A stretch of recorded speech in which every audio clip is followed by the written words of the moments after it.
Hi అండి. ఈ ఫోటోలో చూపిస్తున్న వ్యక్తి పేరు ఆర్థర్ ఆషే అండి. ఈయన గురించి ఈరోజు నేను చెప్పాలనుకుంటున్నానండి. అదేంటంటే ఈయన వింబుల్డన్ ప్లేయర్ అండి. 1983లో గుండె ఆపరేషన్ కోసం ఈయన రక్తం ఎక్కించుకోవాల్సి వచ్చింది. ఆ రక్తం ఎక్కించుకోవడం వలన ఆయనకి ఎయిడ్స్ వ్యాధి వచ్చిందండి. ఈ విషయం పేపర్ల ద్వారా ప్రపంచమంతా తెలిసిపోయింది. ఆయన కోసం అనేక రకాల ఉత్తరాలు, మెయిల్లు వచ్చాయి.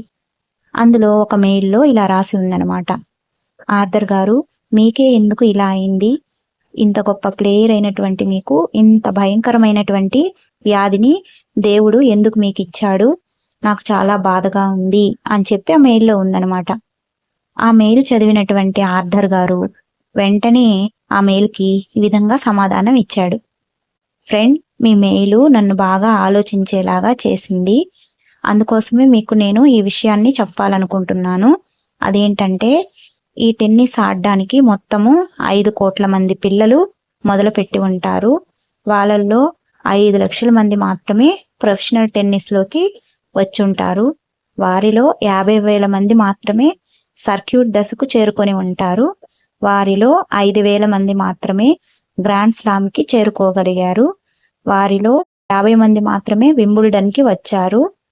వారిలో 4 మాత్రమే సెమీఫైనల్స్కి వచ్చారు. వారిలో 2 మాత్రమే ఫైనల్స్కి వచ్చారు. వారిలో నేను మాత్రమే టైటిల్ గెలుచుకున్నాను. ఫ్రెండ్, అప్పుడు నేను దేవుణ్ణి ఏమైనా అడిగానా?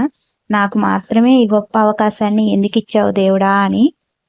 అలా అడగనప్పుడు దానిని నేను స్వీకరించినప్పుడు దీనిని కూడా నేను అడగకూడదు కదా, దీనిని కూడా నేను స్వీకరించాలి కదా. ఈ కష్టాన్ని నాకు ఎందుకు ఇచ్చావు అని దేవుణ్ణి దూషించడం కరెక్ట్ కాదు కదా ఫ్రెండ్ అని చెప్పి సమాధానం ఇచ్చాడు. ఎంత బాగా సమాధానం చెప్పాడండి. ఎవరి జీవితమైనా కూడా కష్ట సుఖాల కలయికే ఉంటుంది. భగవంతుడు ఇచ్చిన జీవితాన్ని ఎలా ఉందో అలా స్వీకరించడమే మన ధర్మం. ఎవరైనా సరే భగవంతుణ్ణి దూషించడం కన్నా ఆయన ఇచ్చింది స్వీకరించి నిరంతరం ఆయన పాదాల దగ్గర కనిపెట్టుకొని ఉంటే ఆయనే ఆపత్కాల సమయంలో పరిష్కార మార్గాన్ని మనకి చూపిస్తాడన్నమాట. ఇందులో నేర్చుకోవాల్సింది ఏముంది అని నేను ఆలోచిస్తే నాకు అద్భుతమైనటువంటి పాజిటివ్ థింకింగ్ నాకు కనిపించింది. కష్టాల్లో ఉన్నటువంటి అందరికీ ఇలాంటి పాజిటివ్ థింకింగ్ ఉంటే చాలా యూజ్ అవుతుందని నాకు అనిపించింది.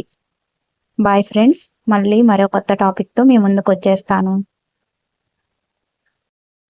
హాయ్ అండి. ఇదేంటంటే బేబీ స్లీప్ మెషిన్ అండి.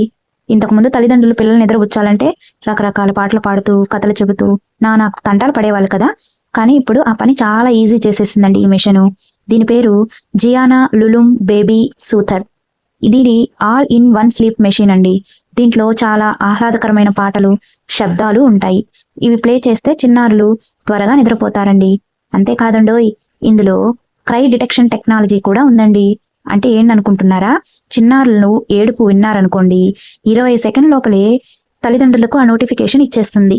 అంతేకాకుండా ప్రశాంతకరమైన శబ్దాలను ప్లే చేస్తుంది. తర్వాత రెడ్ లైట్ థెరపీలో భాగంగా డివైస్ లైట్లను అడ్జస్ట్ చేస్తూ పిల్లలను కామ్ చేయడానికి ప్రయత్నం చేస్తుంది. దీనిని మొబైల్కు ఓ యాప్ ద్వారా కనెక్ట్ చేసుకొని వాడుకోవచ్చు. ఇందులోని స్మార్ట్ ఇన్ప్లాంట్ మానిటరింగ్ సాయంతో ఎక్కడి నుంచైనా ఈ డివైస్ను ఆపరేట్ చేసుకోవచ్చు. టైమర్, నోటిఫికేషన్, ఇతర సెట్టింగ్స్ అన్నీ కూడా యాప్లోనే సెట్ చేసుకోవచ్చు. చార్జ్ చేసుకొని వాడుకోవచ్చు. మరెందుకు ఫ్రెండ్స్ ఆలస్యం? చిన్నపిల్లలు ఉన్నటువంటి వాళ్ళందరూ ఈ మెషిన్ని కొనుక్కొని హాయిగా యూస్ చేసుకోండి. ఫ్రెండ్స్, మీకు నచ్చినట్లయితే లైక్ చేయండి, షేర్ చేయండి, కామెంట్ చేయండి. బాయ్ ఫ్రెండ్స్, మళ్ళీ మరో కొత్త టాపిక్తో మీ ముందుకు వచ్చేస్తాను.